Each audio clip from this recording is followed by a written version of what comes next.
Hello Twin Flames, welcome to my channel and welcome to a daily energy check. Let's get into the reading right away. Today, hopefully you're having a great weekend and a transformative time during the summer solstice. And as for me, I'm also going through a lot of transformations here in Sedona, Arizona, which is a completely magical place, and I feel so grateful to be here, especially at this time of solstice. I feel grateful for the event that I'm at right now. It's like a professional event for coaches and content creators. I'm grateful for the people that I'm meeting here and for the fun that we have outside of the event as well. And I have another 8 days or so in Sedona, and I'm excited for what's gonna come up, because the first 6 days have been completely like out of this world. So we'll see what happens and I'll keep you guys posted. There's definitely more info on Instagram in my account if you want to follow. I post in stories, at least I try to keep up and be good and post stuff. So without further ado, let's get going. Please don't forget to like the video if you enjoy what I'm doing, if you're here with me. If the content resonates for you, if it's fun for you, please let me know so I also know, because these days, especially while I'm traveling, while I'm changing places, I'm in different energies because literally I'm moving between different fields of certain locations. I'm contemplating more and more how I want to use my time on content, and right now, I'm kind of leaning towards doing less of this kind of reading, so please let me know if this still matters. If you're watching, if you're getting value out of it, then please let me know through your likes, through your shares, and most importantly, through your comments. All right, with all that said, we'll use the Angels and Ancestors deck for the oracle message, and then we'll see what's going on with the twins. The last question for today is going to be, for the reading, is going to be, what is the message between the twins? So we'll get message from feminines to masculines and from masculines to feminines. So stick around for that. With all that said, the first message is for Divine Feminine Collective, and it's a stargazer. Set your sights higher. So this is like zooming out of your current situation, current reality, and seeing the bigger picture. And the bigger picture, of course, will be very much different for each of you based on what is it that you're going through right now. But more importantly, the Stargazer card is asking you to not to put too much pressure on yourself. That's what I'm getting here.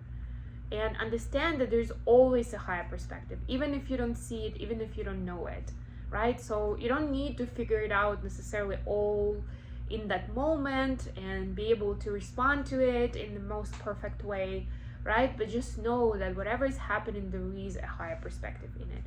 And if you're immediately, when you saw this card, you thought of something that happened a little while ago and you're ready to like zoom out and assess what was it all about, then definitely this is an invitation to go there.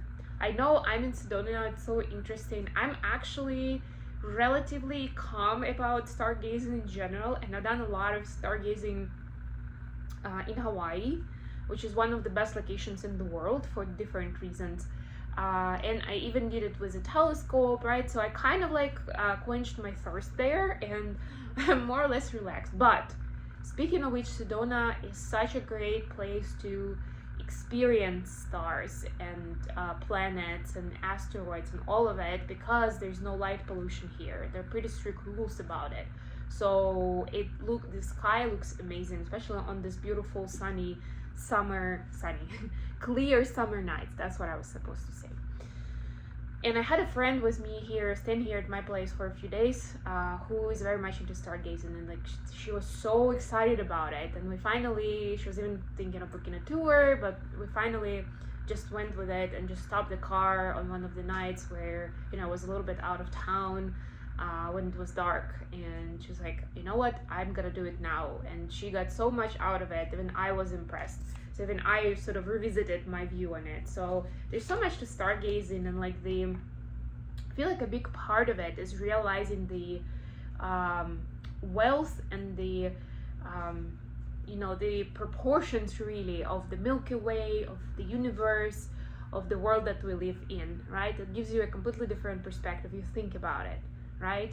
And those are all the revelations that people get when they are in space, right? Like they're like it's like we know rationally what is gonna happen, where you are, what it's all about.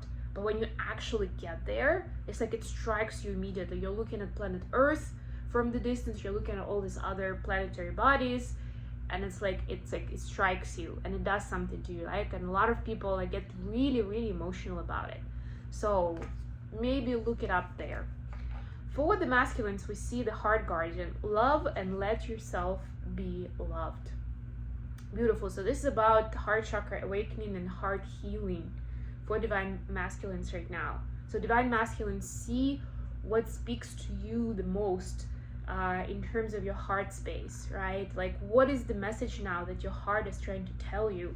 Accept it just as it is, in its current form, just the way it comes to you, and receive it with love, right? And whatever other people have to say to you, open your heart to it and receive it with love, right? There is definitely a new kind of dimension that's opening for you. That's what I'm getting here, in terms of being more connected to your heart and being able to have more discernment of what's going on for you in the outside world. Okay, let's get into the main read.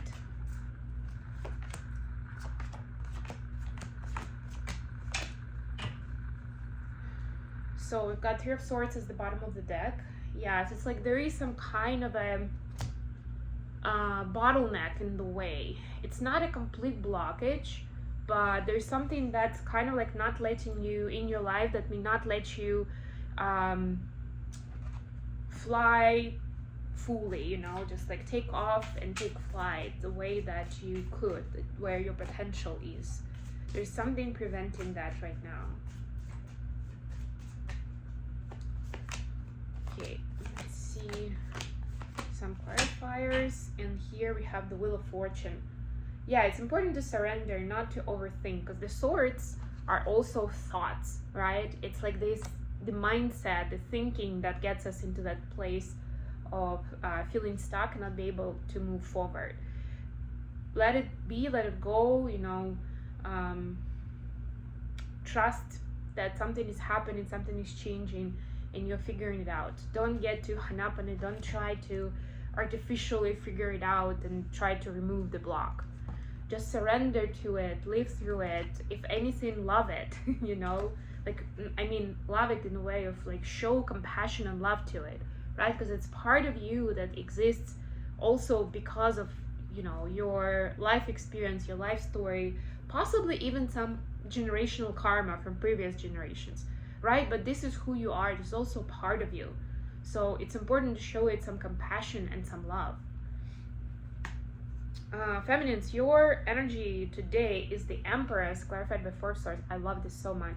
And to me, this is a continuation of the surrender, or maybe even setting your sights higher, as we saw with Stargazer card, right? This is like observing rather than doing. And the Empress, by the way, also doesn't need to be doing all the time. We tend to think of the Empress as the creatrix, you know, as somebody who creates all the time, who is very potent.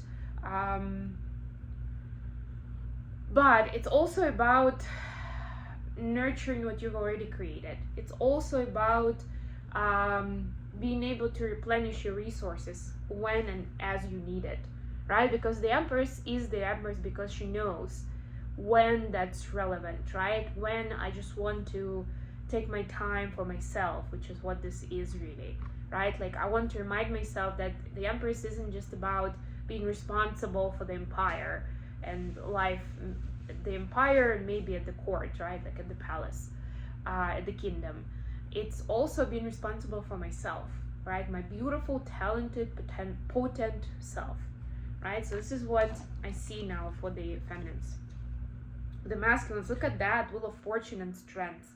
Another Wheel of Fortune card, which again reminds that a lot of, like, sometimes strength is in letting things unfold naturally. Sometimes it's about finding courage to follow your heart, to listen to what the heart has to say, even if it's painful, even if it seems like weakness, even if it's not something you're comfortable sharing with other people around you, right? But that's not important. The importance is to be able to accept yourself where you are, or the situation where it is, truthfully, authentically. That's what's being asked right now in terms of courage. Don't brush it under the carpet. I'm hearing this for someone specifically. Additional question for today is Page of Cups clarified by death and rebirth. So the Page of Cups card is reminding us that, like, it's a quite a romantic energy, actually. It's like being maybe a little bit naive, but being sort of like in love with life, in love with sometimes a specific person, sometimes generally what life gives us, the adventures of it, you know, the unknown, the sudden turns here and there, right? Like, how can you show that you're in love with life at this point, including the twists and turns that don't always feel good?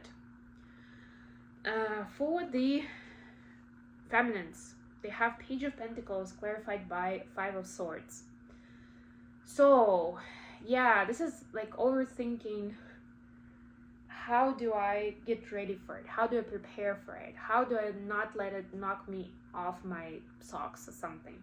You know, it's like when you're opening up in your fresh and a little bit naive energy, a lot of times it ends badly. So it's like there is a desire to prepare, but the truth is that there is certain magic in its novelty.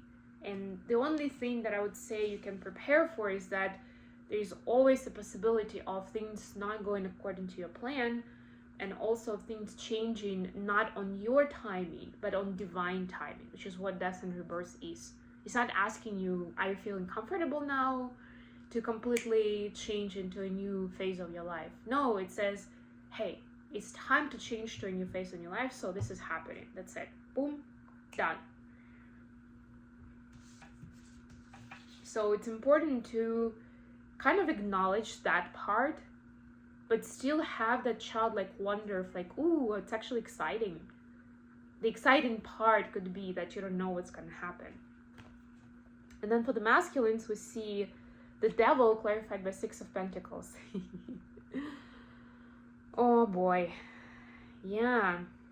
I mean, masculines a lot of times don't let their heart be broken by trying to get on top of the situation, trying to have an upper hand in the situation, right? I'm kind of like, I'm gonna be in situations and with people where I feel like I'm in charge, where I have certain control in the situation. So I don't let those coincidences or those twists and turns happen at all. But that's not a way out. It's like perpetuating whatever that fear is inside of you, of why it's so scary, or why it's hard for you to accept that not all situations are going to be balanced. Also, not all of them are going to work out according to your plan. Not all of them are going to be in exact reciprocity to what you have invested, provided, given yourself, right? It's like almost like playing God a little bit, trying to make it all fair and balanced, but it's not really in your hands, Divine Masculine. So look into the pattern of why it's so important for you to get it right, to make it right, and to be on top. To almost like I'm hearing the phrase to never make mistakes, right? Like that's impossible, you know that, right? And yeah, for some people it's like, well, as long as other people don't know about my mistakes, I'm good with that, right? Like I can, you know, like I can deal with my BS and what is happening, and even like my own inner guilt and shame. But as long as other people don't know, that's actually fine, right? But you know, and like that should be your measurement, really, right? But if anything, accepting where you are. And the more you do it, the easier it gets with time. To not give an F then when it comes out, when other people know about it, right? And then at some point you don't have those filters at all. You're like, okay, yeah, this is just who I am. Maybe I'm not going to be announcing it on purpose to spread gossip or something, but I'm not gonna be hiding it. I'm not gonna be hiding behind certain filters, certain facade, right? Whatever's happening in my life, I'm authentically living through it, expressing it, and, being curious about it, if anything. What is the message from the feminine to the masculine right now? 3 of Wands clarified by 7 of Wands, which makes 10 of Wands together. Very interesting. There's a certain end of the cycle that's coming where feminine is embracing her power. So the feminine is saying, I now understand how much on this journey depends on me, right? But not in a way where it puts a lot of pressure on me and I feel bad about it and maybe even depressed, but in a way where I feel empowered, where I understand that my focus should really be on my journey, on my healing, on, making my dreams come true. And the more I'm capable of doing that, in my own way, authentically, doing the best that I can in the situation, the easier it's gonna be to, for us to get into union energies, for me to be in union energy and to attract you and your union energy to the space. What is the message from the masculines to the feminines? 9 of Wands clarified by the Temperance. Yeah, so masculines realize that as much as they want to predict and to plan and to protect themselves, in the matters of love, it's rarely available, if ever at all, right? Like some masculines at a point where they understand that it's never available and like never possible to prepare for it all. Some are like, well, yeah, maybe sometimes. Yeah, some relationships could be like that, and depending where they are at the stage of their own work.